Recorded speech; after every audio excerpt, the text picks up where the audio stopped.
I mean, hey, I know a lot of people's brackets are kind of messed up, and ours are too.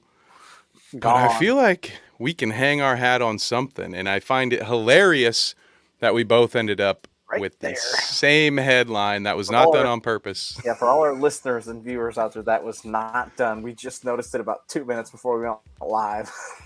It was always the owls for you It's, audio listeners out it's the there. gift of the owl dancing. Mm-hmm. Oh yeah. With the two, for me, I have the two spacemen. You know, the one staring at Earth. It was Yeah. always it's the Yep. owls. Always Always. was. Always. Didn't you know Yeah. that? Duh. But Exactly. I mean, Kev, we got a wild Final Four this weekend, man.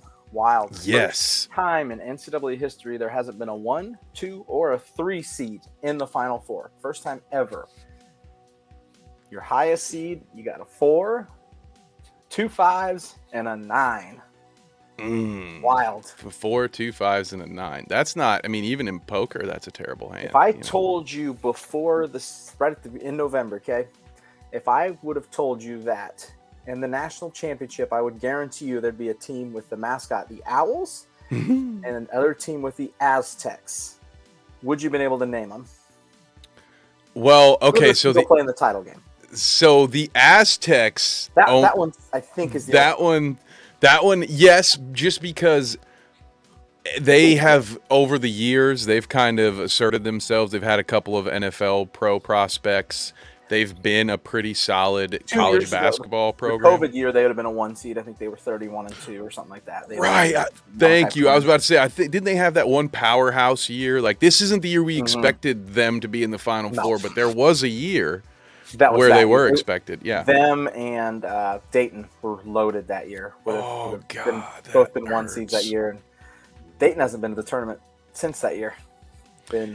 It's so painful. Yeah, especially with the what we used to, I don't know if you would still call Dayton a mid-major, but what used to be so lovingly referred to as a mid-major, like a smaller school like Dayton, to have that sort of a Cinderella run usually happens within like once every decade or decades. You're talking about something that changes careers. Like that would have been Anthony Grant could have got any job in the world if he wanted. And that might have been their best chance they'll ever have to win a national title. And I'm talking ever. They're the best offense in the nation. They'd lost 2 games, I think. Man, National Player of the Year, Obi Toppin. So someday will show us all what he can do in the NBA. Someday. I'm still. Yep. I'm gonna say exactly. I'm still holding on hope.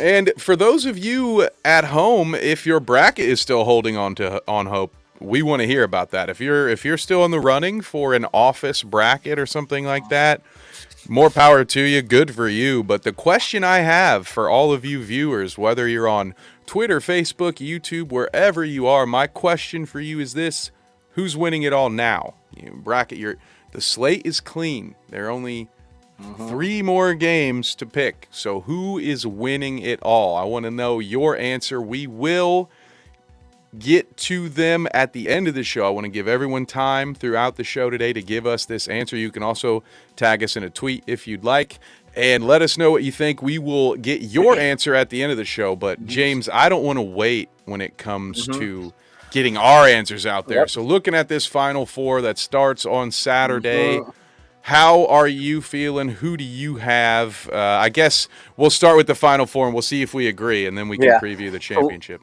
6:09 Saturday is Florida Atlantic. It's the Owls versus the Aztecs. San Diego State's favored by 3. And then 8:49 is UConn Miami. UConn is favored by 5.5. Interesting. Kev, I am going to go with the Owls. It was always the Owls. Taking the Owls. Upset City, baby.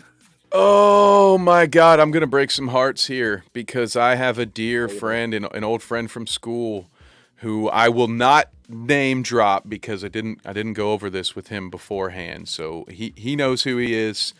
We'll call him Justin Herbert is what we'll call him for this, for the sake of this setting. He's a huge San Diego fan with everything, and I have been one of the few people that he's been able to talk to that's like, everyone's doubting my boys, and I'm like, not me, dude. Like I'm out here telling people that Charleston ain't gonna do it. I'm telling you, but it's time. I think at this point I have to go against. I have to pick these are two of my favorite teams that were in this tournament. We spent a lot of time talking about these two teams in our preview and our warm up. And while I didn't have the courage to pick FAU to be here, I think my biggest take from the tournament seeding was that FAU got robbed at being a 9 seed, and they've proved that, in my opinion. And I think they're going to go one step further and prove it again. So give me FAU. I wish this was the national championship. At this point, now that we're here, so cool.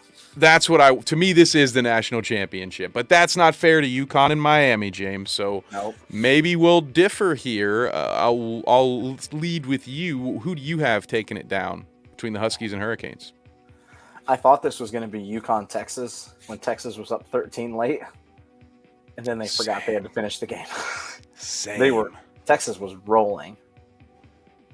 And they got ugly fat. They got out of hand. That was wild. Give me UConn, man. I think UConn's the best team in the tournament right now. I think they're the best team in the Final Four. Okay. Well, this athletic, they can do it all. This is going to be fun then, because we will be able to preview the same national championship game, because I'm also going UConn. As much as I would love, the fan in me, the guy who's always looking for a narrative or something that's fun to talk about, would love a Miami FAU or a Miami San Diego State. Florida one, that'd be wild. Yeah, the Florida championship, that'd be great. But I think UConn is going to win, and it's not because we're talking about, for lack of a better term, a basketball blue blood program versus a team that historically isn't that with Miami, although they, in recent years, like they've put together some good teams. Miami they're no slouch. It's not a fluke that they're here, but give me UConn. I think, for not only just the fact between the lines, I think they're probably the better team, but also just the astronomical odds. I know it's a coin flip at this point because the two teams are playing against each other, but I just think the universe is going to stay the course and have at least one known entity in the NCAA championship this year. So I think UConn's margin of victory in the tournament's like 15.5. They've been rolling teams. Absolutely rolling teams. Absolutely. Do I think me and you are about to pick the same championship winner? I certainly hope so. We're going to throw Michael, appreciate it. The old Patrick Easthead. Yes, we appreciate you, sir. If you have a prediction, we'd love to hear it. We're picking the Final Four right now. So if you do have an idea, right now we're going UConn and FAU in the championship game. So, James, who do you have taking it down? Oh, it's like the heaven it's the heart and mind argument. My mind says take UConn. They're gonna roll them. I ain't doing it, man. The Cinderella does it. They go 37-3. They win the title. It's always the Owls. Let's go. Let us go. Let us go. And I'm gonna remove this just so everyone can see it. It was always the Owls. Yes, I'm in the same boat. Head says exactly what you just said. UConn is beating teams pretty handily. They're killing them, man. They're probably the best. Huge. They're huge. Team left. Yeah, they're huge. But you know what? FAU, they're well above 31 wins at this point. Still only at 3 losses. Give me Cinderella.